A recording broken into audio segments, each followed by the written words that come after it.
the one, the only, paid fairly! It's a life-changing moment when you're working with Bernard Taylor. You have to be studying as an actor like you were studying to be an Olympic swimmer. He was the producer of Summer of Soul, and he won the Academy Award. But not only did he win the Academy Award, he also won BAFTAs. He won every award known to man. I mean, the Critics' Choice Award. I mean, he won every award, and he just won the Grammy. He is an unusual person because he does many things. He's also an incredible producer and production, marketing, and distributing. He's done over 200 movies. I wrote down some of them because I didn't want to forget. He was involved with Pulp Fiction, American Hustle, Her, The Illusionist, The Full Monty, Hustle and Flow, The Piano, Sex, Lies, and Videotape, The Crying Game, My Left Foot, Bullets Over Broadway, Cinema Paradiso, so many films. Now, he was also helped launch many, many incredible directors. Here's some of them. The who's who of Hollywood: Quentin Tarantino, Steven Soderbergh, Paul Greengrass, Sofia Coppola, Jane Campion, and Baz Luhrmann, who actually has been here before. He has had so many films. His movies that he worked on have been nominated, have earned 100 Academy Awards. He has his company has won 16 Academy Awards. There's no one quite like him. He is an unbelievable person. He started so many Paramount, Vintage, different companies. He's an executive, but the most important thing, he's here with us today. Please welcome Mr. David Dinerstein.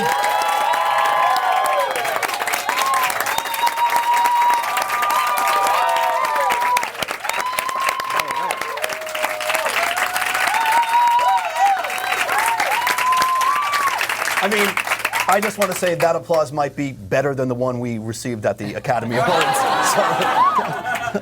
Yes, so we can't sort of skip that because that is the question of the hour.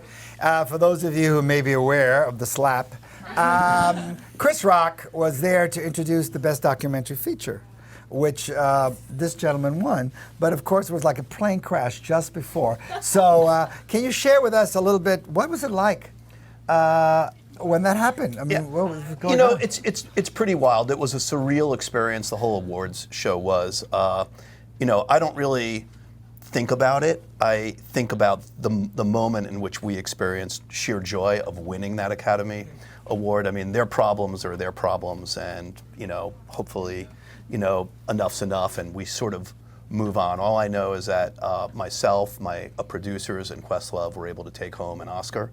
It was an amazing experience, and we finished the week.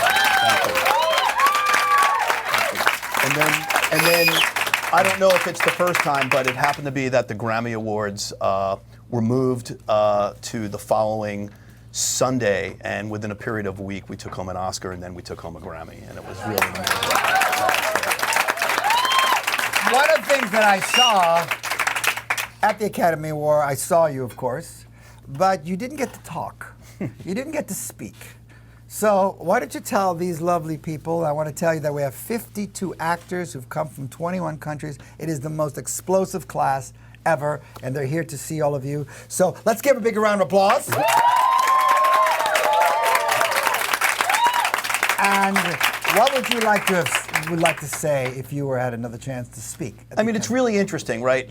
You guys are actors. We made a documentary, so non-actors, traditionally. I've worked on a lot of narrative feature films with a lot of actors throughout their careers. But, like productions in general, it does take a village, and it takes everyone's energy and time and a belief at 110%. I mean, it's a tough business. And, to be able to produce a documentary that, was based on footage that was forgotten for 50 years was sort of a monumental feat on everyone's part. The speech I was going to make really touched upon a few different things. One is that I, really believe that 50 years ago there was a guy named Hal Tolchin who lived on the Upper West Side of Manhattan, who, along with a producer named Tony Lawrence, had this dream of creating a music festival much like Coachella today.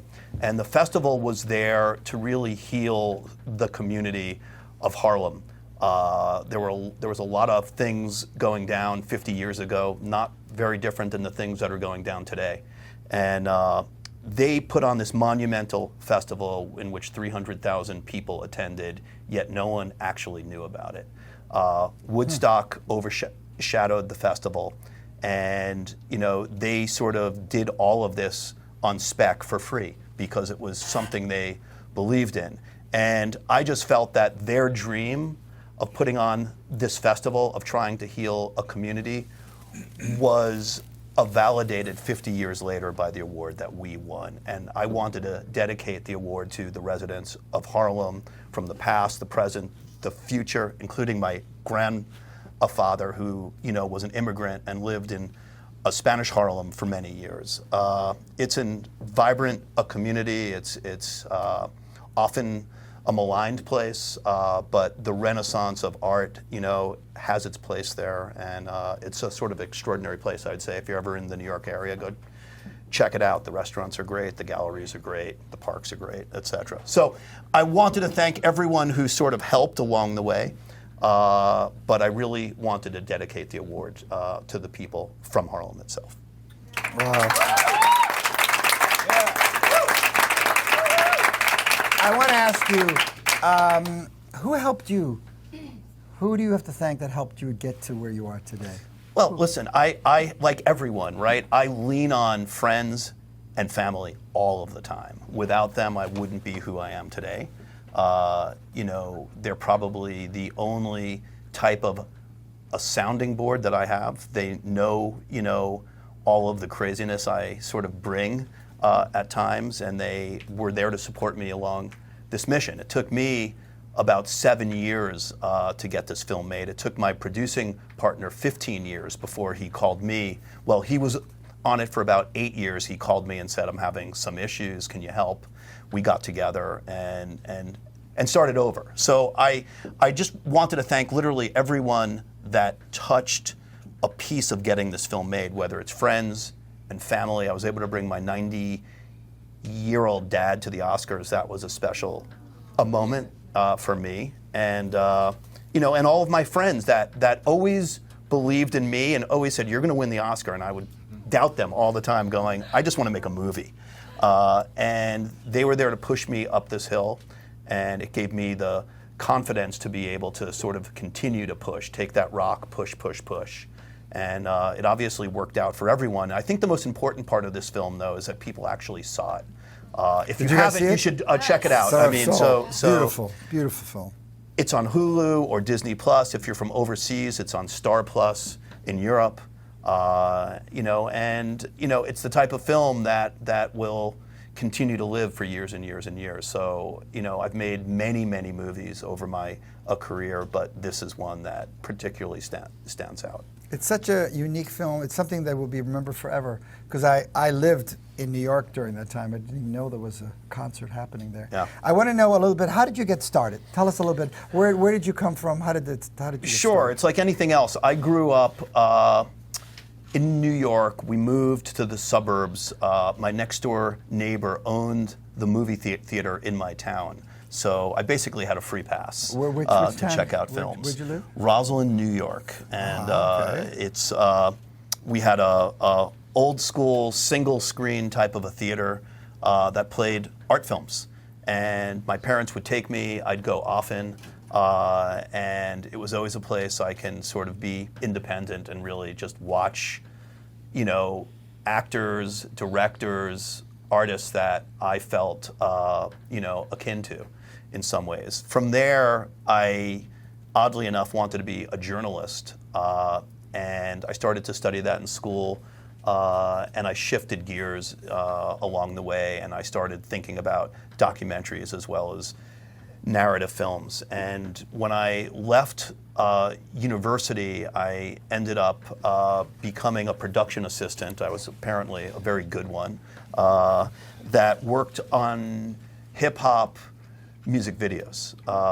And I worked with Jive Records and a bunch of other record companies at the time, Def Jam, and we were making some unbelievable videos. And that led me to my first job in the film business, which was working for Miramax Films, which was a small company in New York at the time. And I was very young, and I was sort of thrown into the fire, and I had to wear a lot of different hats. And many of those films you heard about on this list of films were films I worked on during that time.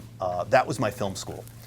In some ways. That's quite a film school. So, that's pretty impressive. So, I was thrown, as a 20-some-odd-year-old into, getting on a plane, going to the set of The Piano and overseeing that, not knowing what I was really doing. But, sort of, baptism by fire. Right. And I started there, and I worked there for 6 or 7 years, and that company was sold to the Walt Disney Company at the time. And from there, I was recruited to help start Fox Searchlight Pictures, which was an independent film studio Incredible in LA. And I moved to California at that time from the New York area, and we had a tremendous run. I started that from the ground floor up, and some phenomenal films at that time. And the company still is there today. In fact, my film Summer of Soul was sold to that company, ironically enough, and it was a great experience. A whole new set of people. Interestingly enough, though, one of the co-presidents of the company I met, I don't know, 15, 20 years ago, when he was a producer, and I bought his first film called Star Maps that was directed by Miguel Arteta. He was the producer at that time. Now he runs the company. So we sort of shifted roles in some ways. He bought my film, and it was a wonderful sort of full circle to some extent. So. I don't know anybody who has worked in so many different areas like you, David.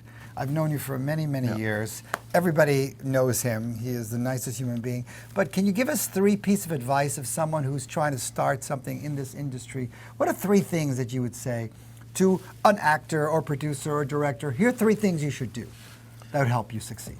Believe in yourself. 2, never take no for an answer.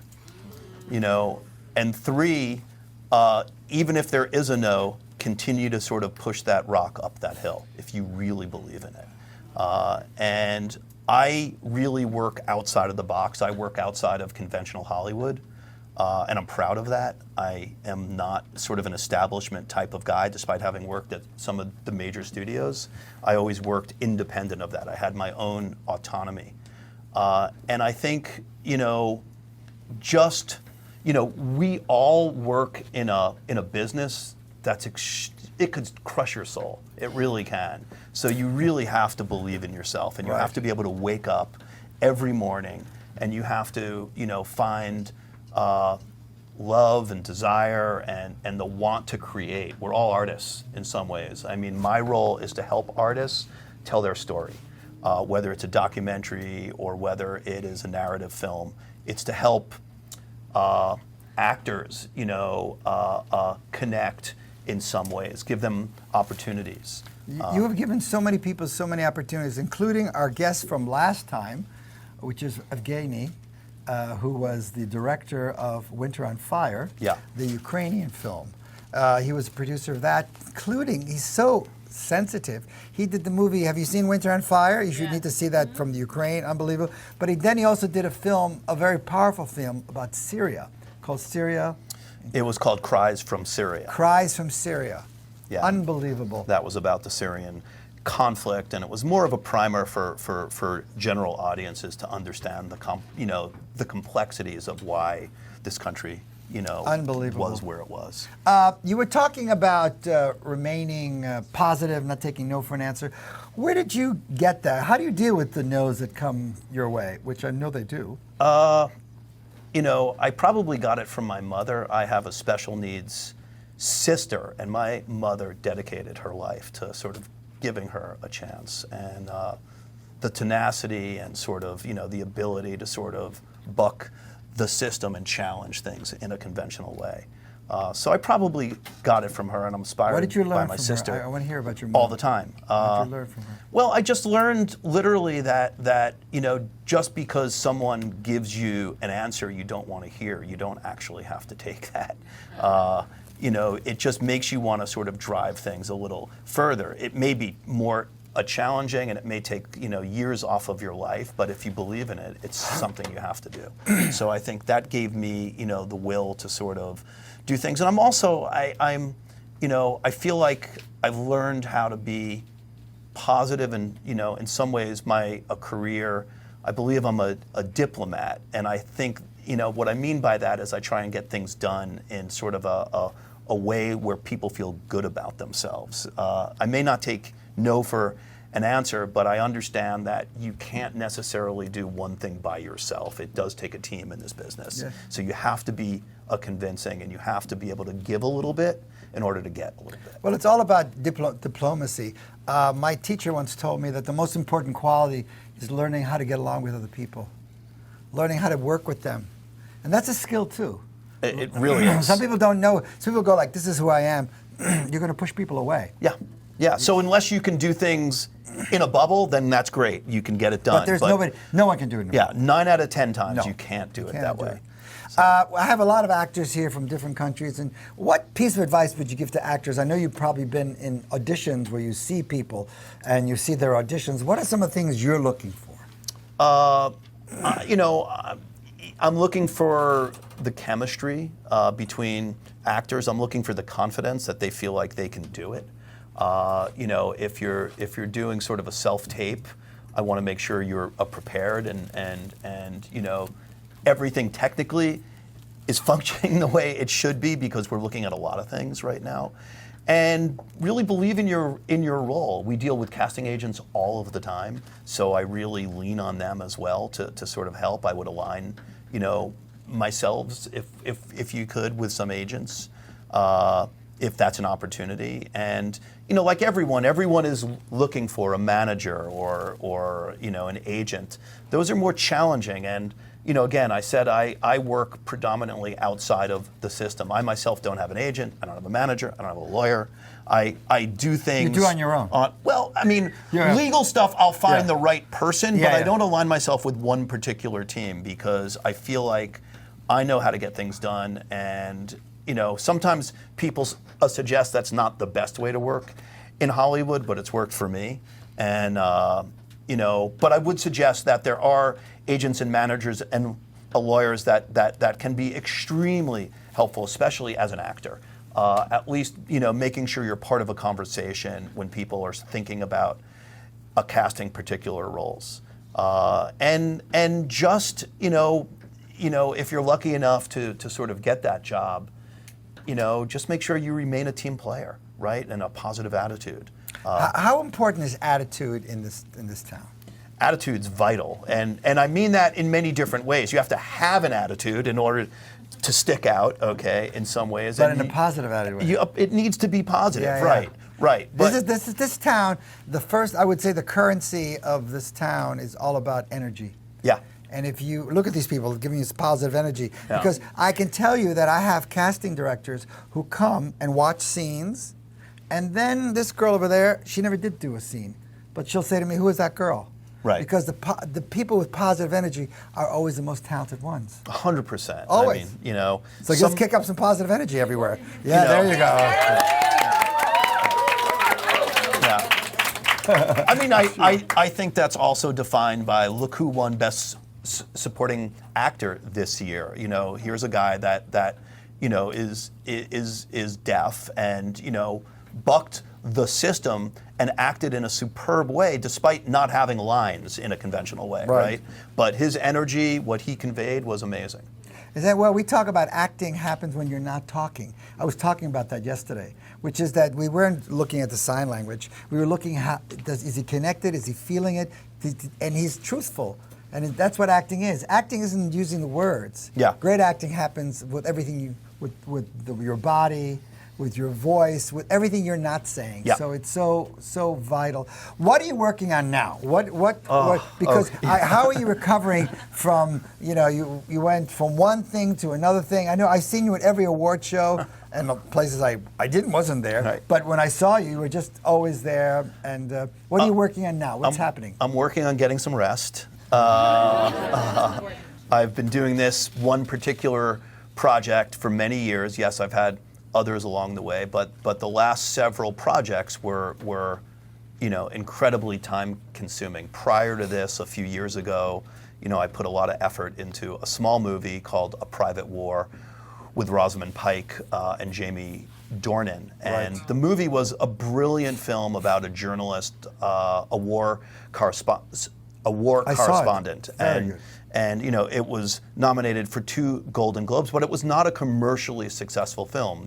What we discovered, as we probably knew, is people are not necessarily attracted to challenging material, which sort of put me into, okay, this next film is going to be about joy, which it was. But the point I'm making is that yes, I'm working on rest, but I also have a couple of other things in the till right now.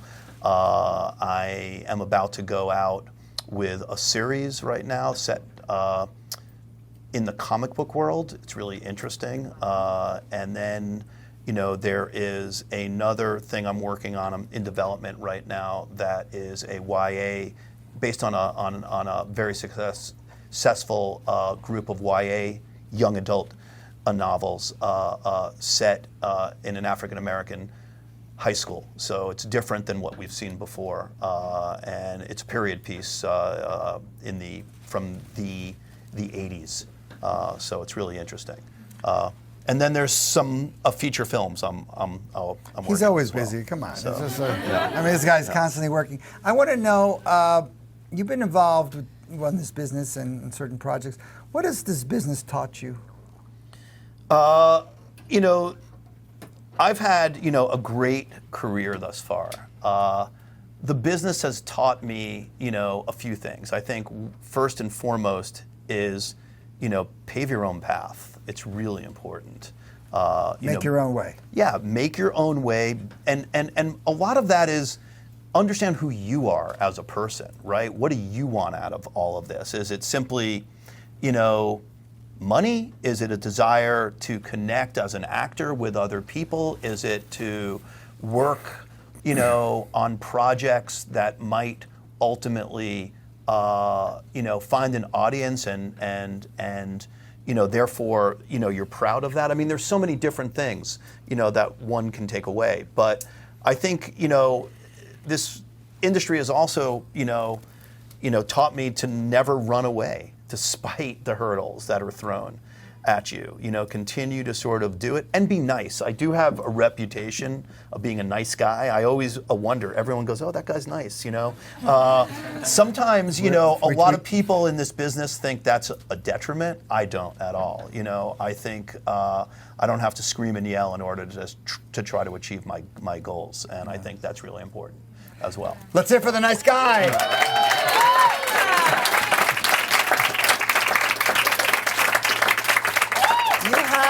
You have an energy that people want to be around. I always say that about you because, to be successful, you have to have an energy that people are attracted to.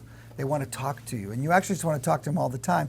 I want to know, what are some of the films that have inspired you? What are some of the movies that you think, wow, those are incredible films? Wow. What are some movies that inspire you? That's a loaded question, Just and pick my tastes shift all the time. I'll go back to sort of one of the early ones that I've always loved, and you're going to be like, really? I mean, there are a few, but one that still I love to watch over and over and over again is Singing in the Rain. I know that sounds strange, coming from Pulp Fiction and then going to that. It's just, it says it all about this industry, though, too. There's an underlying story that's amazing, and obviously just from the sheer entertainment of all that great dancing is just, an amazing story. And it still holds up, so I enjoy that. It's a great, yeah. I love that movie. I've seen that as many times as you have. Yeah, We have. I want to ask you in terms of What would you say to when you see people live? They come when they used to audition for you live, right? Yeah. What was some of the things that you were looking for when they walked in the door? What were you looking for? First and foremost, I want them to be prepared, and ready to go. And secondly, it is sort of that energy, that attitude. It's hard to describe what that is, right? So it's like that definition.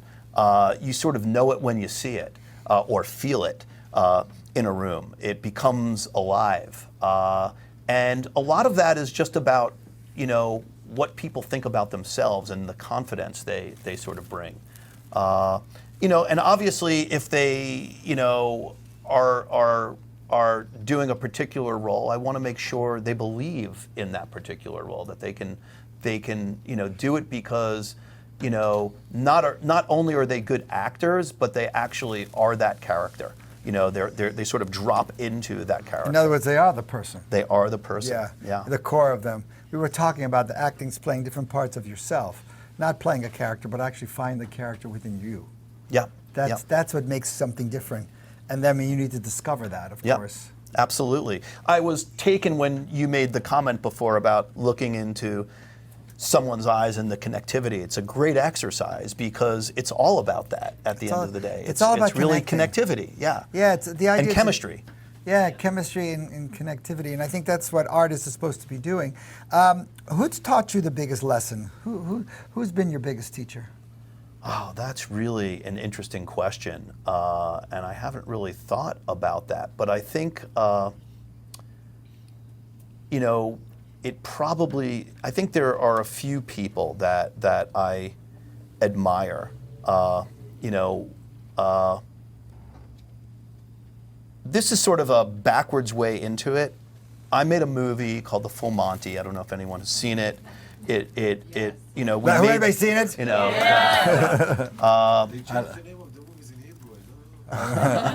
Well, you should look out for it because it's about to become a TV show, I hear, right now. So, very wrong. Okay, I'm sorry. I don't know Israel. I know we have to. The Full Monty. Look it up. But the interesting part about that film, and it goes back into, what did you learn or who inspired you? Right. This is sort of the opposite of that, but it inspired me, is we had the movie, we made the movie for very little money. The Full Monty. The Full Monty. It was made for just shy of $4 million. 3.5. Yeah. So, well, my facts are right then. And I remember I was working at Fox Searchlight at the time, and we reported to an executive at Fox, without naming names. And that person watched, the cut of the movie, which we were about to go out with before anyone else, and said, you know what, you should open this on a single screen and call it a day and close the doors. And he didn't believe in the movie at all. Cut to, it grossed $45 million in North America. It grossed, well more internationally. It was nominated for 5 Academy Awards, including Best Picture. So it just goes to show no one knows what the fuck they're talking about, okay? And that as long as you believe in it or you believe in yourself, then continue to sort of, push that rock up the hill. So going back to who has inspired me, that person actually inspired me. Okay, in a backwards way. Okay? I have to say that a lot of people have been in this chair, which I'm very honored to, who have spoken and said that all the negativity, all the people that came said no, actually pushed them forward. Because they said no, that's why they decided to do the movie. Because they said no, you'll never be an actor, you became an actor. And too many people listen, and it's the idea that they were inspired. Like when it says don't enter, I always feel like you should definitely enter when it says don't enter. Yeah. Because that's the only way you get it. And that's what you're doing. 100%. I mean, and literally and figuratively, don't let doors get in your way. I mean, my friend and I, we were, my producing partner and myself, we were in Vegas for the Grammy Awards, and we were going to dinner. We had nothing planned. We're not part of the music business. It's not really our thing, per se. We love music. And as we were waiting for dinner, we saw that this band, Sonic was performing, in 20 minutes. And we literally don't tell anyone. We just walk through the doors, and we went to go see Silk Sonic. So it's the confidence that you have. You know, we do that at Cannes. We do that in other places. I'm getting a little older to do that type of stuff, but it's always worked as long as you feel like and look like you belong in that particular place. You're going to get in 9 out of 10 times. You know, and I think that's something in life, that's what life's about, whether you're going, you know, for a read or, you know, you're up for a role, you know, be confident. And, you know. No, you know, the idea is that you belong in this town. You belong in the industry. Only you put yourself out of it. But that's the problem. You don't really. But to do that, you have to actually have something to want to share, something you want to say. You have to know what is your purpose. What are you showing up with? So you can write that down. What is your voice? What is your song that you're going to sing?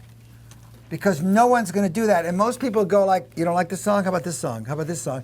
It's sort of like there's this famous story of from the Bible which says God said to these 4 people, why don't you make the most beautiful horse? And they said, oh, beautiful horse. And then they decided, you know, the horse has a hump. No, make it 2 hump. And that's how camels came to be.